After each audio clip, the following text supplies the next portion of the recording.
Hey everyone, this is Nick from Tenacity.ai with my co-host Jason, and you're listening to the Cloud Cost Optimization Podcast. Today we're going to talk about a refactor example, a real-world example that Jason and I have gone through where we had a scale-out architecture that was very expensive, very costly from a, not just a dollar sense, but also from a burden of management and so on, and in how we thought about that from an operational perspective, how we thought about it from a financial perspective, and really redesigned it to be not just more cost effective, but actually a much better functioning component in our application. So, Jason, why don't you give us kind of a high level sketch of how we had architected this component in our app and why it was a problem for us? Well, we architected it using virtual machines to start with, which I think is probably a good place to start for an MVP, right? Because you learn a lot of stuff. So we started with, just spinning up virtual machines that basically handled a bunch of scheduled tasks that we run on behalf of our customers so that we can populate data that comes from their environment within our platform so we can provide the service to them. And, when we first designed it, we designed this application, we put it on an EC2 instance, and then you know what happens, right? You start to utilize it, you start to sell, you start to build more of them, and then all of a sudden you have a bunch of these separate EC2 instances all separated by the unit of measurement, which in our particular case was by customer, but in a lot of different companies' case, it could be by something different, like business unit or something like that. But so we amassed a large number of EC2 instances just based on signing up new customers. And, each one of these things did the same thing, which was, obviously it was very ripe for refactoring. They each did the same thing. They just did it for a different entity. And so managing, one of the problems was just management in general, right? Making sure that patches and everything updates to the software, everything that we needed, and making sure everything was working, right? Across all of these individual widgets became difficult. And obviously, I think we were spending more than we needed to for that particular area of our application as well, which was also a pain point for us. So I think that outlines what we were doing and what the problems were pretty well. Yeah, I think one of the characteristics that I noticed in the time too was we had kind of this monolithic app, and we were starting then to add new functionality to it, and we were trying to break up functionality. And we recognized that sort of this monolithic thing we were doing, and we were breaking it up, started to become kind of a giant scheduler because there were so many tasks that needed to be done. And it actually became pretty complicated, not just from a managing EC2 instances, but also managing all the versions of the app that was deployed across all these EC2 instances. And the number of times that we had a version related issue because for some reason, some outlier didn't update correctly or didn't have the proper version.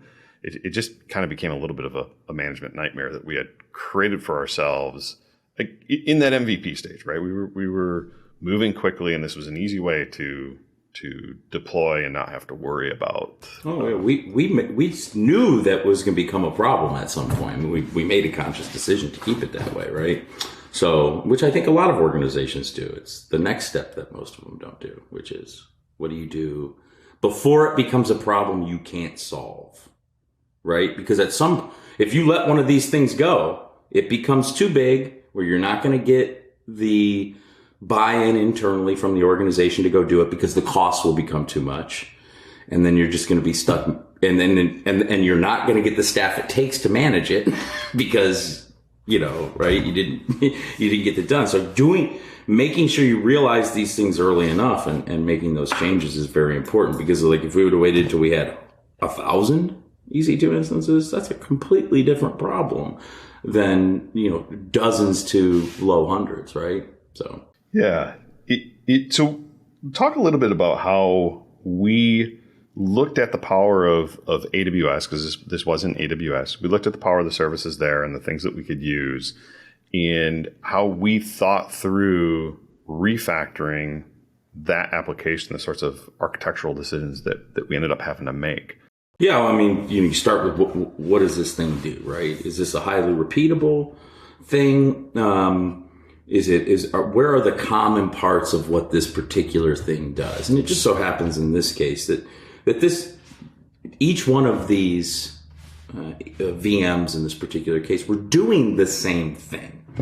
But they were just doing it for different entities. So we've got a process that's largely the same across all these. So it's fit for refactoring, whether that be serverless, containers, whatever the case may be, something to simplify management. And so we looked at serverless and containers, to be honest. I mean, it just so happened that, and there's certain portions of this particular, the functionality that these virtual machines provided, which were better suited for serverless and better suited for containers. And so, looking at the requirements, that's how we made a decision on where we should take it. Also looking at the skill strength of who we have internally, where we're using these other things. But understanding what it does, where the repeatable processes are, so that you can make a decision on containers, serverless, whatever the potential refactor opportunities are from a technological standpoint, that's probably the first step. Because it's highly repeatable, that's going to make your life a little bit easier, right? You touched on one of those first architectural decisions we had to make. And when I think in terms of architecture, software architecture especially, I'm thinking in terms of non-functional requirements, right? Engineers worry about functional requirements. Architects have to think about those non-functional things. And one of the first decisions we had to make was this idea of, could we run this all in serverless? Could we leverage Lambda? Because we had leveraged Lambda in all sorts of other places, and it's extremely powerful and really beneficial. And we ran into this issue of some of the functionality that we were going to refactor was probably going to run into limits for runtime with Lambda. And that really forced us into a discussion around how do you build this functionality? And we realized it needed to be a scale out in a container architecture, as opposed to trying to figure out how to do some sort of scale out in a serverless architecture. I think we decided to go that way. We could have gone the other way, but there were many reasons, right? I mean, because at the end of the day, there is a process that can run for longer than serverless's timeout values, right? Because there's a limit to how long you can run a Lambda function, because it's only meant for things that are less than 15 minutes in time frame. It's not meant to be running 24 hours a day. It would cost way too much. In fact, if it's going to run 24 hours a day, it should be on a server, right? I mean, like at the end of the day. So, or a container, right? But, what we decided was to take this process that can last longer than, say, 15 minutes in this particular example. We looked at, from an architectural standpoint, breaking that process up into a bunch of smaller chunks, which we could have done with Lambda. But that looked like it was making the problem we currently had a little bit more complicated than the solution to that problem didn't seem like it was less complicated than the problems, that solution than the problem we currently had. And so, it became that particular function just became it became more suitable for containers, because we didn't want to have to go rewrite this process to chunk things out in, say, 10-minute increments, or however we would have done that from a development perspective. That would have been, like trying to solve, trying to kill a fly with a hammer, or whatever the stupid analogy is, right? You're just going overboard. And so you could come up with a couple of number. Yeah, in software terms, that would be jinky. That was, I think, what we decided it was. So right. So it's like, okay, well, there's nothing wrong with this process, and it's fine that it runs for more than 15 minutes. The better solution for this particular process that these EC2 instances performed was to put that on containers. And there were some of the things that that happened in the CC2 instance, which were better suited for Lambda, and we just chose to do it that way for those particular things. Or serverless. Yeah, and we ended up with an architecture that really does leverage the power of the cloud. And this is an example of where, when you think about refactoring, you think about something that's expensive in the environment, you can go and look at, well, wait a minute, what are those components I'm actually using? I'm effectively got a big scheduler here, and I have to have it scale out across my environment as I add more clients. We were able to leverage inside of AWS. We used EventBridge to be basically our clock. We did use serverless to be a lot of our command and control. Think about it. There's some sort of control interface. Air traffic control, and then we use containers to be our scale out. So whether we have one customer that needs to be queried right now, or we have several thousand that need to be queried at this particular moment in the clock, we can just scale out our container architecture to do whatever work needs to be done. It goes and does all the work for us, and then returns back to us in our S3 storage or into our database architecture, the sorts of data in the platform that we need. It much more powerful scale out than EC2 in those processes that we had to try and do our data gathering and try and do some data processing and move all of that into where we could actually leverage the data. It's now a much more sophisticated and much better environment. Yeah. And the biggest benefit, which we haven't talked about really, was the end result to the customer. We've talked about all the stuff we did internally. The end result to the customer is we went from providing them after sign up or after integration, providing them with data in under 2 hours, right? Because it takes time to go collect all this data from the provider's environments, to showing them data in under 10 minutes.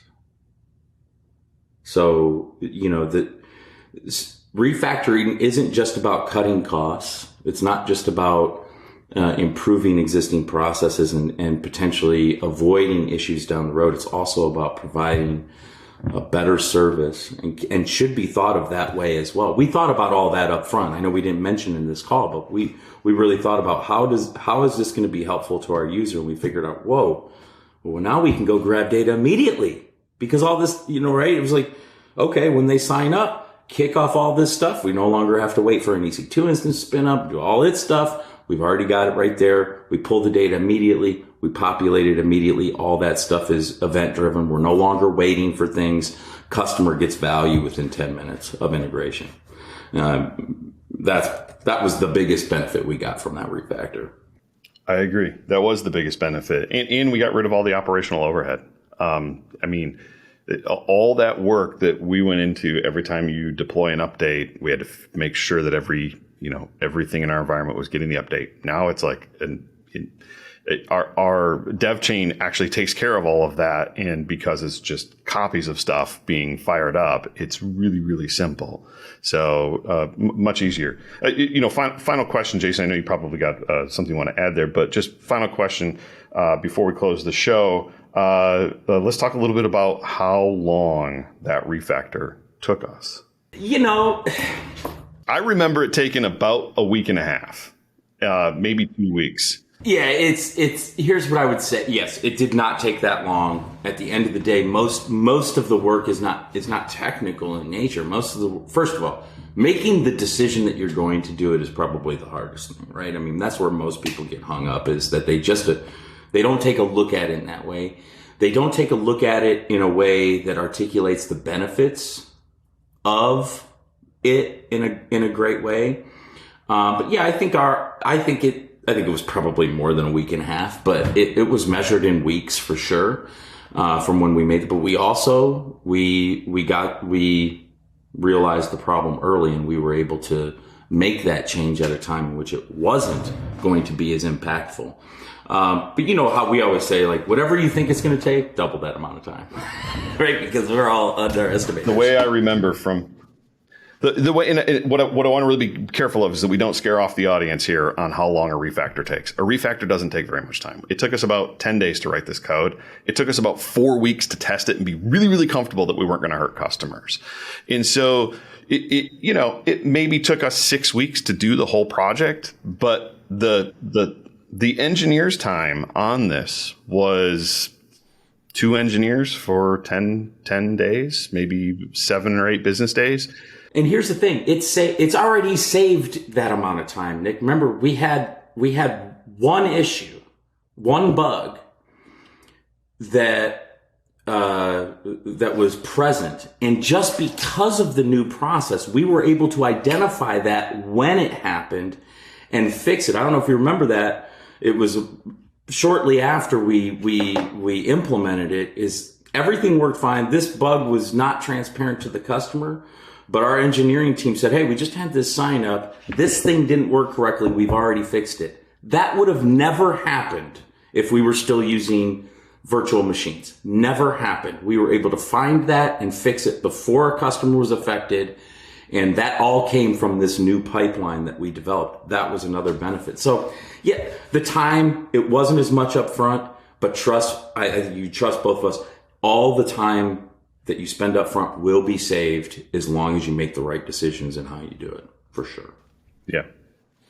Absolutely. Jason and I are always willing to talk on these topics. So if you're going through kind of your own refactor challenges, A, we'd love to have you on the show, but B, reach out to us if you just want to bounce some ideas around.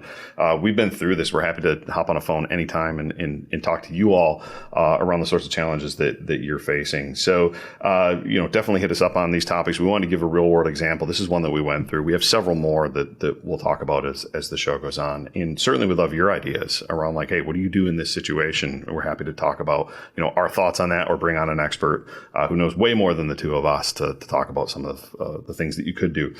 So that's it for today. Go out and visit tenacity.ai, our website. You can go and find more information on Tenacity, the platform, what we're doing, and how we're changing the face of cloud cost optimization. Thank you for tuning in to the Cloud Cost Optimization podcast. We'll talk to you next time.